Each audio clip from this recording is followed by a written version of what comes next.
Damos inicio al último panel de estas exitosas jornadas nacionales e internacionales que lleva el título de Algunos aspectos del empleo público y de la tutela colectiva en el derecho comparado. Contamos con la presencia de importantes panelistas nacionales e internacionales y en primer lugar se va a dirigir a todos nosotros el profesor David Pachman, quien ha titulado su trabajo como El empleo público en el Poder Judicial. El doctor Pachman es abogado, egresado de la Universidad del Norte Santo Tomás de Aquino de la provincia de Tucumán, integrando el cuadro de honor de su promoción. Es becario de la Fundación Universitaria del Río de la Plata en el programa USA 2000. Es miembro del Foro de Jóvenes Administrativistas desde su creación. Ha escrito numerosos artículos y realizado exposiciones sobre la materia. Se ha desempeñado como abogado de las Fiscalías de Estado de Jujuy y Tierra del Fuego y como coordinador de asuntos jurídicos de la Municipalidad de Ushuaia. Actualmente es relator del Superior Tribunal de Justicia de Tierra del Fuego. Doctor, tiene la palabra. Bueno, muchas gracias. ¿Se escucha? Hola. Bueno, antes que nada, muchas gracias. Agradezco a la Asociación Argentina de Derecho Administrativo por la invitación, a la Fiscalía de Estado de Entre Ríos. También agradezco particularmente al Forjad, que ha sido la plataforma que ha permitido que muchos de nosotros podamos estar hoy participando. La verdad que ayer participé después de un buen tiempo del Foro de Jóvenes Administrativistas y me sentí realmente complacido del nivel de discusión y de la confrontación y el desparpajo en la discusión con la educación del caso. También, como verán de mi currículum, yo trabajé en Jujuy y ahora trabajo en Tierra del Fuego. Me hice un recorrido por todo el país y esta dicotomía mía de haber pasado por los extremos refleja un poco esta dicotomía propia del derecho administrativo de prerrogativas y garantías, que tiene mucho que ver con esta charla vinculada con el Poder Judicial. Cuando hablamos del empleo público en el Poder Judicial, hay una nota distintiva que quizás es la que a mí me interesa más destacar, y es la que tiene que ver con el rol de la función judicial o de los jueces como empleadores. Es decir, cuando nosotros le sacamos al juez su función y su rol de tercero imparcial y juzgador entre partes adversas y lo ponemos en el rol de tener que gestionar, llevar adelante una contratación, sancionar y además le pedimos que sea un tercero imparcial en esa contienda. Ahí es donde quizás se ve con mayor rispidez la función administrativa, cuando al juez le toca meterse en el barro de la función administrativa. Entonces, a partir de ahí, debemos preguntarnos, ¿es posible que sea un tercero imparcial al resolver un conflicto después de aplicar una sanción a un empleado que llega tarde todos los días? ¿Es posible que se siente como un tercero imparcial al renegociar un contrato y después revisar esa misma renegociación que hizo? Y acá esto tiene que ver con la propia función administrativa. Yo comparto y sigo la idea de que el derecho administrativo es un régimen equilibrado de prerrogativas y garantías. Es decir, necesitamos del derecho administrativo para decidir mejor, para encauzar la actividad del Estado. Este punto no podemos dejar de verlo. Y también tiene que haber un régimen de control porque partimos de la base que ese interés público que estamos garantizando con la actividad requiere una serie de prerrogativas, como la presunción de legitimidad del acto, como la autotutela ejecutiva, la autotutela declarativa, la custodia de los bienes. Entonces, si nosotros consideramos que el Estado para ejercer el poder necesita de todas estas prerrogativas, necesariamente, como correlato necesario, debe haber un control judicial. Esto parece simple, sencillo, y uno debería decir, en el Poder Judicial esto no podría ser distinto. Sin embargo, y aquí es donde retomo algo que dijo ayer el profesor Rodríguez Arana Muñoz, sobre que no podemos dejar de percibir al derecho administrativo como un fenómeno emparentado directamente con el poder.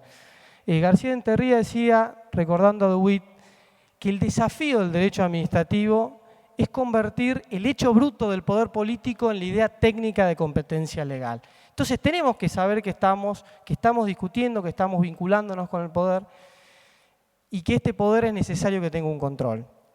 Recuerdo, con esto de que decía siempre Mertequian, de que autoridad que no abusa de poder pierde prestigio, que una de las pocas cosas que no se delega es el poder como hecho.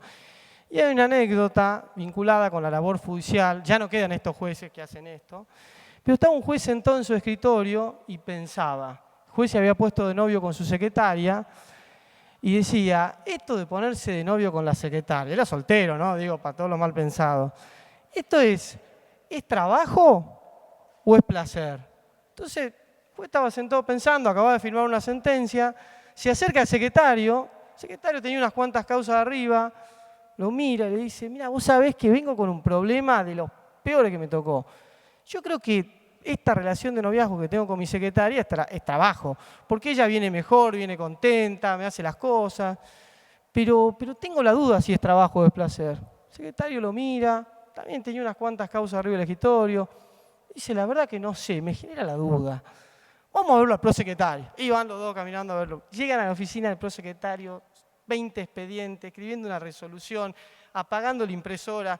Y dicen, che, mirá, venimos los dos para preguntarte, no levanta la cabeza. Queríamos saber en realidad si la relación del juez con la secretaria es trabajo o es placer. No, placer, le dice. No levanta la cabeza ni de la computadora, placer. Pero pará, le dice, nosotros estuvimos discutiendo 5 minutos y era, mirá, le dice, seguramente que es placer porque si fuera trabajo lo estaría haciendo yo. Entonces, a partir de esto es claro que una de las pocas cosas que no se delega el poder y que la función administrativa dentro del Poder Judicial no es ajena a este fenómeno. Y esto que nos parece tan simple a nosotros, hay dos casos de la Corte, García Héctor, sobre Cámara de Apelación, una cuestión de competencia, donde la Corte claramente dice sobre la discusión de una acordada, la reenvía a primera instancia, hablando de que esto es función administrativa. Una causa de Río Negro, materia de superintendencia, llega a la Corte directamente desde la oficina de superintendencia, la Corte la devuelve, dice, mire, esto no es una sentencia definitiva, esto es meramente función administrativa. Si es función administrativa y tiene como lógico colorario un control judicial, no sé, acá debería terminar mi conferencia y no deberíamos hablar más del asunto. Sin embargo, hay una serie de fallos de la Corte Suprema y de superiores tribunales de provincia que un poco han puesto el quid en esta cuestión, vinculado básicamente con el empleo público dentro del Poder Judicial y la revisión de las propias sanciones que aplica la Corte en materia de superintendencia. Así tenemos los casos Guardia, Dragonetti de Román, Rodríguez Varela y varias anécdotas que recordaba ayer el doctor Gauna vinculada con este ejercicio del poder disciplinario del Poder Judicial, que dice prácticamente, como me decía Fernando García Cuyé cuando discutíamos este tema, miren señores, cuando la Corte aplica una sanción no hay más discusión, la Corte hasta cuando va a almorzar. Entonces, ¿cómo puede ser que sea tan claro que este es el control judicial y que esto no se aplique? La Corte, en el caso Charpín, en el año 2008, parece resolver definitivamente la cuestión, dice que en definitiva la función de la Corte en función administrativa es ejercicio de actividad administrativa y tiene pleno control judicial y no hay ningún problema ni hay ninguna mengua en su autoridad como consecuencia de que intervenga en ese control un juez de primera instancia. El Superior Tribunal de Justicia de la provincia de Tierra del Fuego, en el Poder Judicial, pasó por instancias similares. Comenzó con la revisión, pasó una etapa en donde no se revisaba, con diversos argumentos. Cuando el Superior Tribunal decide una sanción de cesantía, interviene como intérprete final de la Constitución y no hay ninguna posibilidad de revisar esa sanción. Porque si revisara un juez de primera instancia, allá la competencia está asignada al juez del trabajo, implicaría una alteración de la relación jerárquica que el Superior Tribunal entendía inadmisible. Esta cuestión se ha modificado en el año 2008 con el precedente Rojas, donde ya un poco se ponen las cosas en orden y se dice básicamente que la función administrativa del Poder Judicial es eso, es función administrativa. Como consecuencia de ello debe haber un control necesario y amplio posterior a la intervención del tribunal. Entonces, a partir de esta situación surgen algunos interrogantes. El decreto 1258/58 establecía en el marco de la Corte que había una instancia de revisión administrativa. Entonces acá debemos preguntarnos, cuando una Cámara aplica una sanción en función administrativa e interviene posteriormente también la Secretaría de Superintendencia de la Corte en función administrativa, ¿alcanza ese control por más que esos jueces que terminan interviniendo en la revisión de la sanción sean independientes con respecto a la aplicación de esa misma sanción? Bueno, yo entiendo que no, sigo en esto a Gauna. Creo que no alcanza que haya un control imparcial dentro de la etapa de la esfera administrativa, sino que además debe ser el juez natural. Es decir, La sanción administrativa aplicada por la Corte no solo debe tener una instancia de revisión administrativa, sino que a la vez deben acudir al juez natural como acudirían cualquiera de las administraciones en caso de aplicar una sanción a un empleado. Razón por la cual considero también que es sumamente necesario que se haga un control muy amplio de la función administrativa del Poder Judicial, siguiendo justamente estos caracteres. Mucho se había discutido si había función administrativa dentro del Poder Judicial. Y acá es quizás donde surge la función más romántica del Poder Judicial, ¿no? Que es dejar de estudiar las prerrogativas oscuras, el reglamento, la acordada, la delegación, y empezar a tratar de extender sus fronteras a fenómenos que no tienen control judicial para llegar y decir, como en la función administrativa de la Corte, esto es función administrativa y esto requiere un control judicial. Creo que en este aspecto ha sido un gran aporte del derecho administrativo de convertir esta función decididamente en materia administrativa. Y con esta función romántica, para terminar ya, sé que están cansados, recuerdo una poesía de Becker donde planteaba también esta situación de cómo incorporar cuestiones que antes carecían de control. Becker decía, pasaba arrollador en su hermosura y el paso le dejé. Ni aun a mirarme se volvió y no obstante, algo en mi oído murmuró, esa es. ¿Quién unió la tarde a la mañana? Lo ignoro, solo sé que una leve tarde de verano se juntaron los crepúsculos y fue. Sé que de a poco la función administrativa va a pasar por el mismo carril dentro del Poder Judicial. Muchas gracias.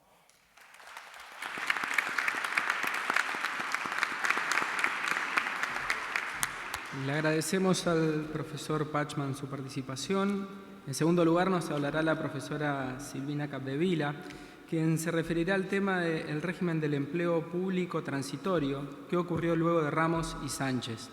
La profesora cuenta con vastos antecedentes, entre los que señalamos que es abogada y abogada especialista en Derecho Administrativo por la Universidad Nacional del Litoral, abogada relatora de la Corte Suprema de Justicia de la provincia de Santa Fe, con desempeño en el área contencioso-administrativa, docente de grado en la Universidad Católica de Santa Fe y profesora adjunta ordinaria de Derecho Administrativo en la Universidad Nacional del Litoral. Es docente de posgrado en la Universidad Nacional del Litoral y docente de posgrado invitada en la Universidad Nacional del Nordeste, expositora en congresos y jornadas de la especialidad y autora de artículos publicados en revistas especializadas. Quedamos en su presencia. Bueno, en primer lugar, muchísimas gracias a la Asociación Argentina de Derecho Administrativo TODA, y personificada también en su presidente, el doctor Reina, y en su alma mater, la doctora Lepeñez, por el cariño y por permitirme estar acá para intercambiar algunas ideas con todos ustedes.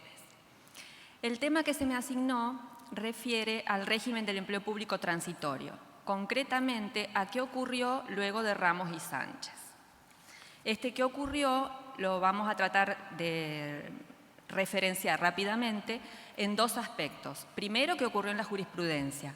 Y acá tengo una apuesta con una amiga que es abogada pero no se dedica al derecho administrativo, que algo había escuchado de Ramos y Sánchez y me dijo, pero si después de Ramos y Sánchez no pasó más nada. Yo dije, así, vamos a buscar. Pasaron cosas. ¿Qué pasó en la jurisprudencia entonces? Y segundo, para el final, ¿qué pasó en la realidad? ¿Qué pasó en la jurisprudencia?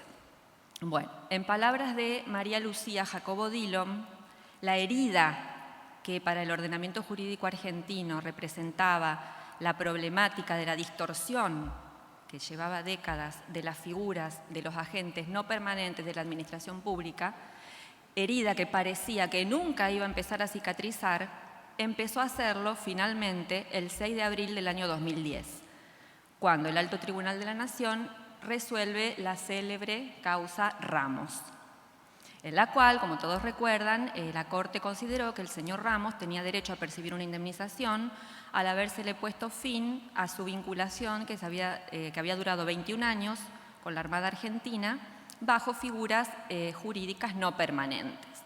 En ese caso, la Corte fundamentó esta decisión en una profusión de fundamentos, para colmo divididos en mayoría y minoría, pero en síntesis los principales fueron, primero, considerar que hay una evidente desviación de poder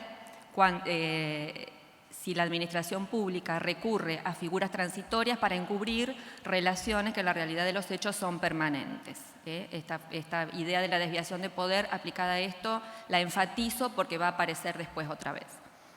Que esto generaba en los agentes una legítima expectativa de permanencia laboral merecedora de la protección del artículo 14 bis de la Constitución, y utilizando como argumento fuerte, en este caso Ramos, que no se repite en muchos otros, la violación por parte de la administración de una norma que establecía un tope máximo temporal a la contratación, que era de 5 años. En el caso, reitero, había sido de 21. Entonces la Corte, como argumento fuerte, utiliza la figura de la responsabilidad por actividad ilegítima por haber vulnerado ese concreto límite temporal. En definitiva, concluye que Ramos tenía derecho a percibir una indemnización, no la de la Ley de Contrato de Trabajo, como venía resolviéndose en fueros ordinarios, sino la de la Ley Marco de Regulación del Empleo Público Nacional de su artículo 11. Muy bien, esa es la causa Ramos que confiere indemnización. Pero el mismo día, el 6 de abril del año 2010, la Corte resuelve el otro caso que va de la mano con este, que es el caso Sánchez, que también todos conocen, en el cual la Corte, contrariamente a lo resuelto en Ramos, llega a la conclusión de que el señor Sánchez, un contador que había trabajado durante 8 años para la Auditoría General de la Nación, no tenía derecho a esta indemnización. Destacamos también que en este caso concreto el ordenamiento jurídico aplicable no contenía ese tope temporal, o sea, ningún tope temporal a la manera de Ramos. Pero entonces, ya ese día, 6 de abril del año 2010, tuvimos una primera conclusión muy fuerte, y es que la Corte Nacional, si bien creó esta teoría o esta fundamentación para conferir en estos casos indemnización, no entiende que todos los casos sean Ramos, es decir, no entiende que automáticamente cualquier trabajador temporario que permaneció X tiempo bajo esa figura es merecedor de una indemnización, que no todos los casos son Ramos. Para ello, la propia Corte se autoimpuso la necesidad de analizar los extremos fácticos de cada caso y fundamentalmente el régimen jurídico aplicable, porque una vez analizadas las circunstancias fácticas del caso y el régimen jurídico aplicable, era posible concluir que en ese caso concreto esta indemnización no procedía. A partir de ese día, entonces, la Corte resolvió muchas causas en donde directamente por remisión a Ramos condenaba a pagar indemnización o entendía que las indemnizaciones dispuestas en baja instancia debían confirmarse, lógicamente encontrando en estos casos concretos las razones que habilitaban la transmisión o la aplicación de estos precedentes. Así transcurre la jurisprudencia hasta que llegamos a lo que consideramos el primer hito en esta evolución jurisprudencial, que es la causa Serigliano, que también fue muy comentada, que se resolvió aproximadamente un año después, el 19 de abril del año 2011. ¿Por qué me parece que la causa Serigliano tiene esta importancia de marcar un antes y un después en esta evolución jurisprudencial? Porque, a mi manera de ver, la causa Serigliano resolvió un problema grave o importante que presentaban Ramos y Sánchez. ¿Cuál era este problema y cómo lo solucionó? Bueno, tenemos que volvernos a remontar muy poquito a Ramos y Sánchez. Habíamos dicho que en Ramos la Corte consideró que había derecho a indemnización fundamentalmente porque se había vulnerado una norma que establecía un tope máximo temporal, mientras que en Sánchez había concluido que no había caso en el cual este tope no existía. Había concluido entonces que Sánchez no tenía derecho a indemnización. Para así concluir, lo primero que hizo es esa tarea que se había autoimpuesto, interpretar el ordenamiento jurídico aplicable. La mayoría de la Corte, porque hay una disidencia que entiende lo contrario, la mayoría de la Corte, al interpretar el ordenamiento jurídico aplicable en la Auditoría General de la Nación, llega a la conclusión de que ese ordenamiento, que ya dijimos no tenía tope temporal, tampoco contenía la exigencia de que las tareas que debía realizar el agente transitorio fueran de diferente naturaleza a las del permanente. ¿Verdad? Entonces, ¿Qué podemos extraer? ¿Y por qué veo yo que ahí había un problema? Porque en Ramos, la desviación de poder que dijimos que fundó la solución de la Corte radicaba, si se quiere, en los hechos, en la conducta de la administración al incumplir una norma que era válida en el sentido de recoger en su texto las notas que tradicionalmente definen a las relaciones verdaderamente transitorias, que son la limitación en el tiempo y la naturaleza diferente de las tareas. Mientras que en Sánchez interpretó el ordenamiento jurídico y se conformó con encontrar que la norma que regía el caso era tan amplia, tan laxa, tan permisiva, que permitía recurrir a la figura de los agentes transitorios aún sin que concurrieran ni límite temporal expreso ni una naturaleza de las tareas diferente de las que debía realizar el personal de planta permanente.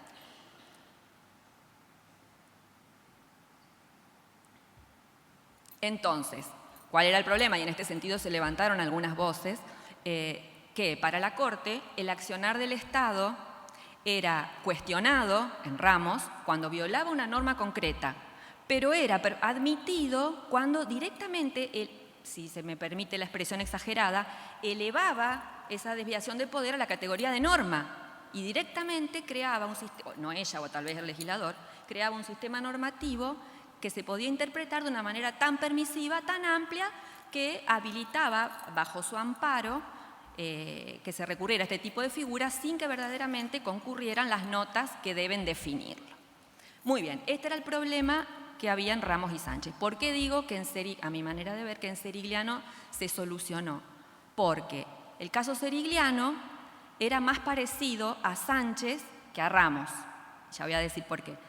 Y sin embargo, la Corte, en el considerando 3, dice, adelanto que este caso se resolverá por aplicación de Ramos, es decir, que le va a dar indemnización.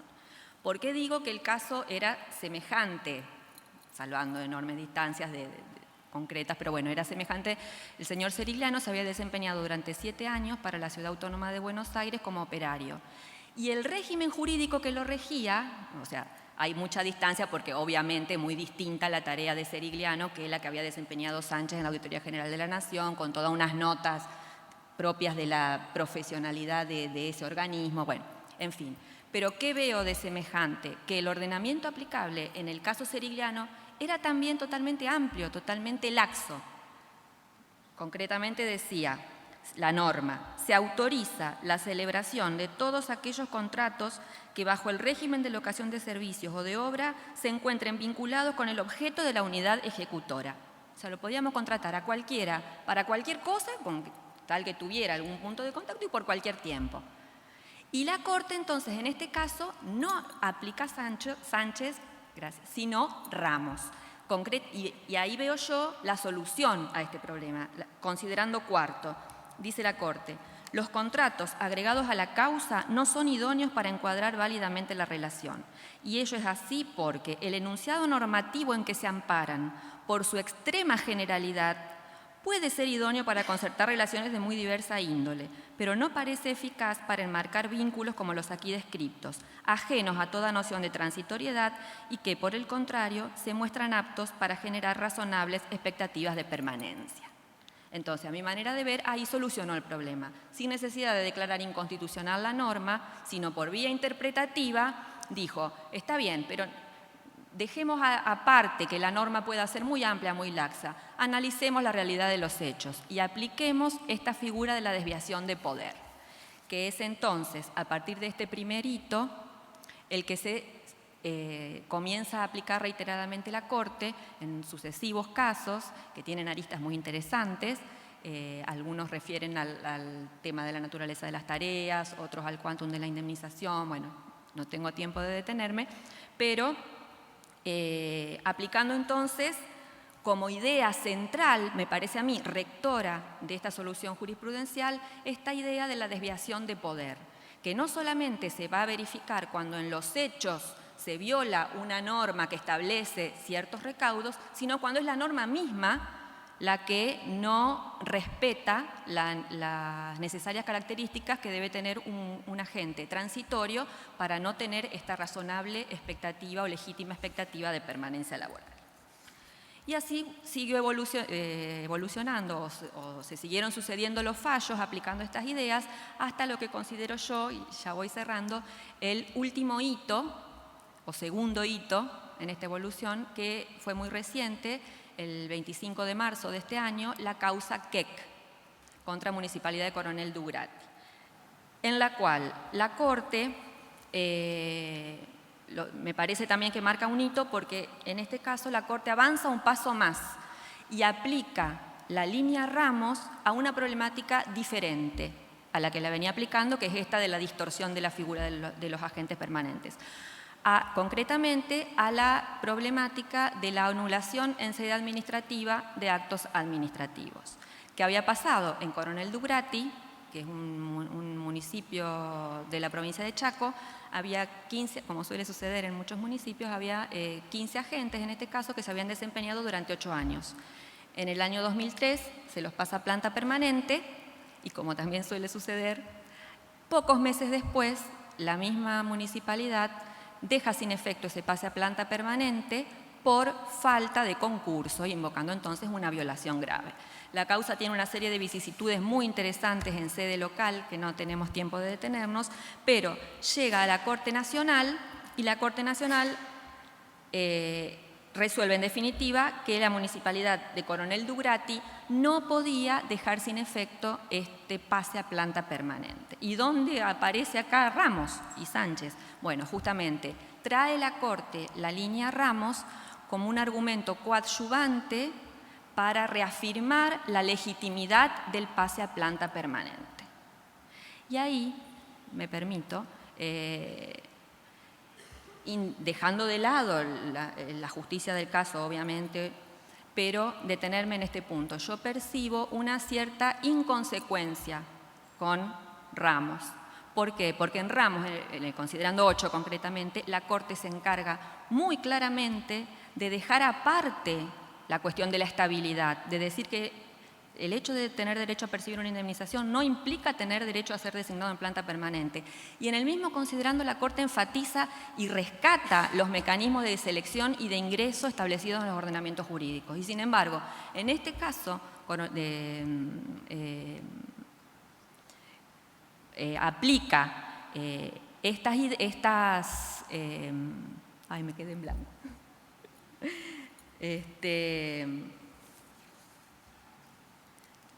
Aplica esta idea de Ramos para reforzar que estos agentes tenían derecho a ser designados en planta permanente. E invoca el 14 bis, que es lo mismo que había invocado en Ramos para concluir que había derecho a una indemnización.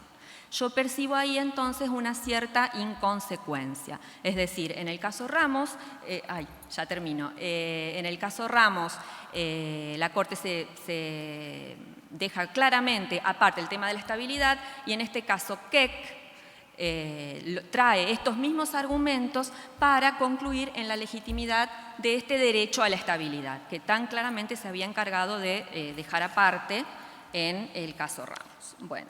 Se me terminó el tiempo, así que simplemente voy a señalar, me queda el tema de qué pasó en la realidad. Si pensamos en la realidad,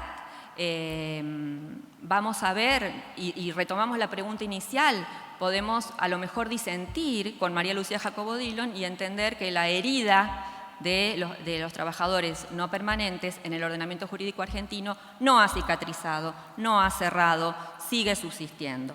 Pero tal vez esto no es del todo errado, pensar como ella, en el sentido de que los fallos judiciales, como remarcaba ayer el doctor García Puyés, la función jurisdiccional consiste en la resolución de casos y tal vez la justicia no tenía más a su mano que resolver la justicia de la situación del señor Ramos, del señor Cirigliano y de todos los otros señores a quienes se aplicaron estas ideas. La solución de esta problemática excede por completo, a mi manera de ver, la función jurisdiccional y requiere que todos los actores, administración, legislación, justicia, asociaciones sindicales, trabajemos para que se pueda hacer realidad la intención del constituyente, que es que la relación de empleo público permanente sea la regla y la temporaria la excepción.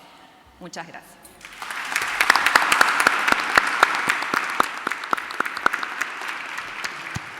Muchas gracias, profesora.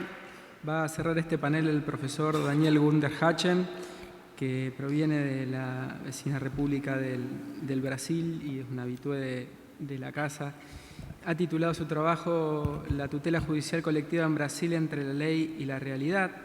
El doctor Gunderhachhen es profesor adjunto del Departamento de Derecho Público de la Universidad Federal de Paraná y del programa de maestría y doctorado en Derecho de la Pontificia Universidad Católica de Paraná, doctor en Derecho del Estado y magíster en Derecho del Estado por la Universidad Federal de Paraná, coordinador y profesor de la carrera de posgrado, especialización en Derecho Administrativo del Instituto de Derecho Romeu Felipe Baceliar.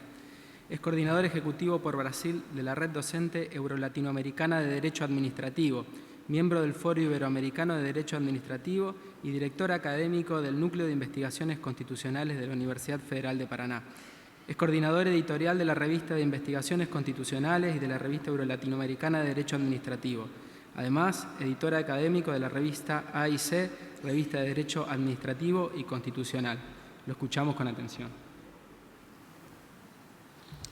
Buenos días a todos y a todas. En primer lugar, quiero agradecer muchísimo a los organizadores de estas jornadas, especialmente al doctor Justo Reina, a la doctora Ingmar Lepeñez, al doctor Claudio Viale, también al doctor Eduardo Borda, que lo veo aquí, y a los amigos Julián Pasarela, saludar al Pedro, David, Silvina y mi amiga Silvina también, que en los últimos años hacen con que la República Argentina para mí sea como una segunda casa. Entonces les agradezco mucho por la invitación. El tema sobre el cual voy a hablar es el tema de la tutela colectiva de los derechos en Brasil entre la ley y la realidad. Y un tema como tantos otros en derecho que muchas veces son tan diferentes entre lo que está en la ley y lo que pasa en la realidad. Especialmente la cuestión de la tutela colectiva de los derechos, me parece que tal vez una de las más significativas diferencias entre el sistema brasileño y el sistema argentino sea que en el sistema brasileño se empezó a tutelar colectivamente los derechos por una cuestión de previsión legislativa, especialmente a partir del año 1985. Y en Argentina, por lo que me parece, empezó la tutela colectiva a partir de la jurisprudencia, de las decisiones de la Corte, el caso Alavi y otros casos. Y me parece que algunas veces tener una ley específica con una reglamentación de cómo se debe tutelar colectivamente los derechos en el ámbito judicial puede ser positivo o en otros casos puede ser negativo. Entonces la idea es hablar un poco de esto.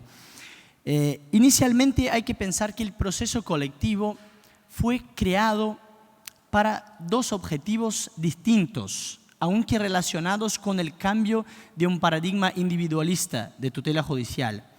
El primero es para garantizar o proporcionar una tutela colectiva de derechos y de otra parte una tutela de derechos colectivos.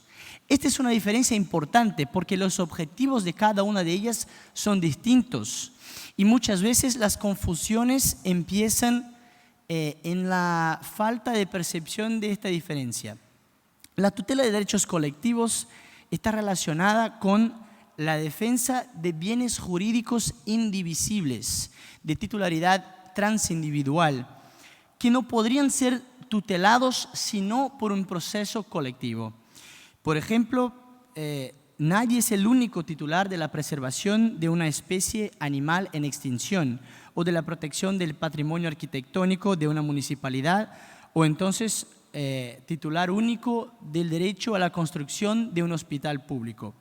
En este campo hay dos problemas que el sistema individualista no responde.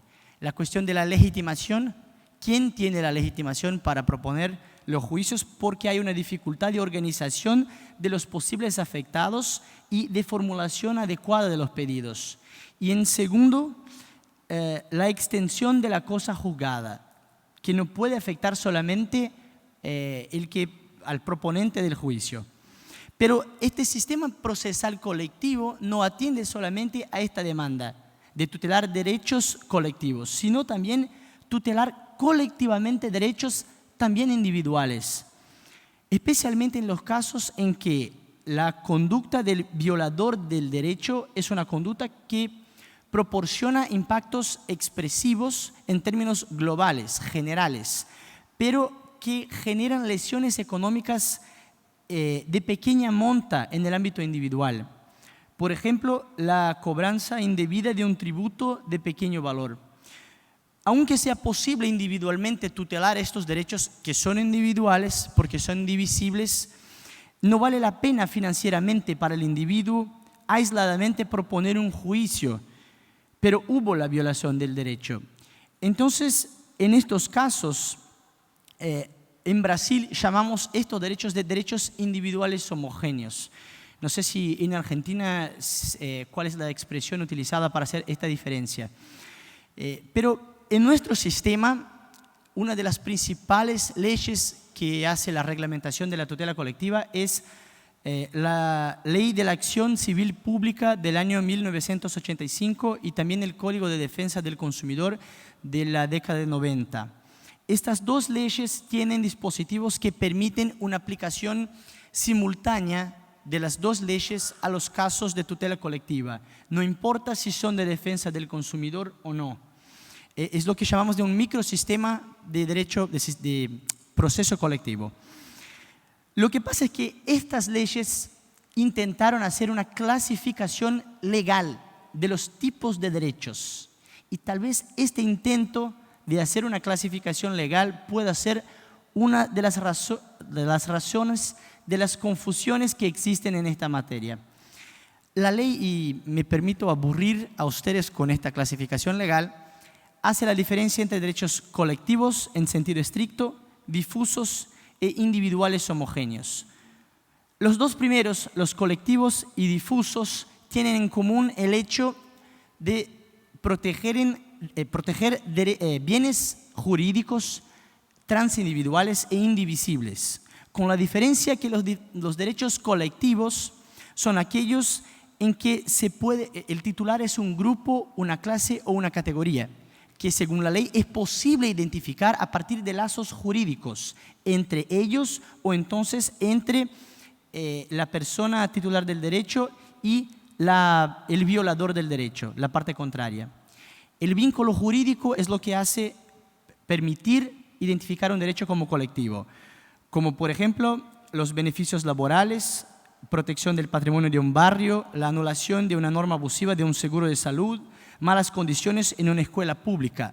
Son derechos que pueden ser protegidos o buscados por sindicatos de trabajadores que tienen un vínculo jurídico, asociaciones de vecinos que tienen un vínculo jurídico, o entonces de consumidores que no tienen un vínculo jurídico entre ellos, pero tienen con la parte contraria un contrato de consumo, o entonces consejos profesionales y etc.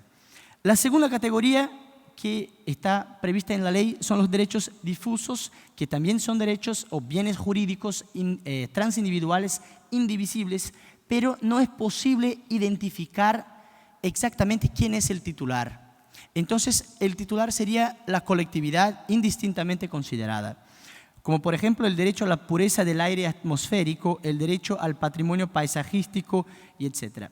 En estos dos casos hay diferencias que ahora no tengo el tiempo de desarrollar entre las eficacias de las sentencias en la tutela colectiva. Pero hay esta tercera categoría de derechos que no son derechos colectivos, sino derechos individuales homogéneos, que de acuerdo con la ley son derechos individuales de naturaleza divisible, pero que por su origen común es recomendable que sean tutelados colectivamente, o porque no vale la pena proponer un juicio aisladamente o entonces por cuestiones de seguridad jurídica o por cuestiones de igualdad, para que se trate igualmente todas las personas afectadas por un derecho violado por un origen común. Bueno, lo que pasa es que muchos autores intentan hacer una clasificación rígida de los derechos a partir de esto. Entonces, algunos van a decir, derechos sociales son derechos colectivos. Otros van a decir, derechos sociales son derechos individuales. Algunos van a decir, salud es colectivo, salud es individual, educación es colectivo, transporte es colectivo. Lo que pasa es que, y ahora empezamos a tratar de la realidad, que muchas veces de un mismo derecho pueden o se puede extraer posiciones jurídicas distintas, algunas de ellas de titularidad individual, otras de titularidad colectiva. Por ejemplo, el derecho a la seguridad en el transporte colectivo, que como dijo ayer el profesor Emerson Gabardo, ahora fue insertado la semana pasada en la Constitución brasileña como derecho social. ¿Es individual o transindividual? Puede ser, por ejemplo, un derecho transindividual difuso antes de cualquier evento lesivo. Se puede proponer un juicio colectivo para que el Estado o la concesionaria del servicio cambie la flota de autobuses porque la existente está en malas condiciones. Pero puede también ser un derecho individual homogéneo. Después de un accidente, el derecho a la reparación de los daños de cada pasajero. Lo mismo puede pasar con salud. Yo tengo individualmente el derecho a un medicamento específico que el Estado tiene el deber de proporcionar. O entonces el derecho a la construcción de un hospital público. Y lo que pasa es que muchas veces hay una dificultad de hacer la diferencia. Y como la ley hace la diferencia, muchas veces en el ámbito del Poder Judicial se dice la persona no tiene el derecho porque postuló individualmente y el derecho es colectivo. O entonces se propone un juicio colectivo y se dice el juicio es colectivo, pero el derecho es individual. Un caso que fue analizado por el tribunal en el estado de São Paulo fue un juicio que propuso el Ministerio Público porque una mujer discapacitada con dificultad de locomoción no lograba utilizar el sistema de transporte colectivo porque no estaba adaptado a su discapacidad. Entonces el Ministerio Público propuso un juicio individual para pedir al Estado la prestación de un servicio especial para esta mujer. Y ganó la sentencia.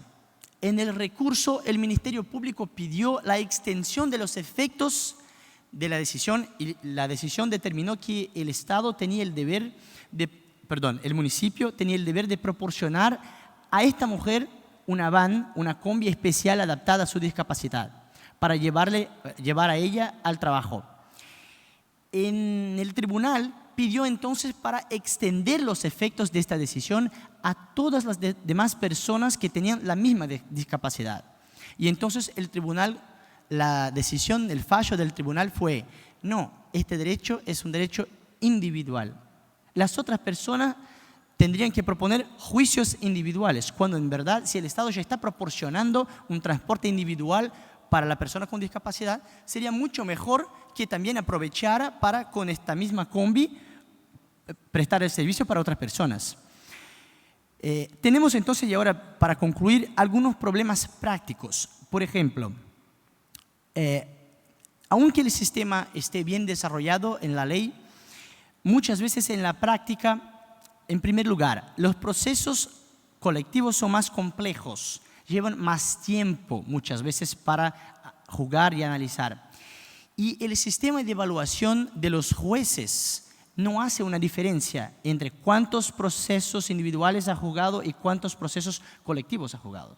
Entonces, muchas veces, y un profesor importante de Derecho Procesal en Brasil hizo una investigación y concluyó que el 80% de los procesos colectivos no pasan del examen de admisibilidad.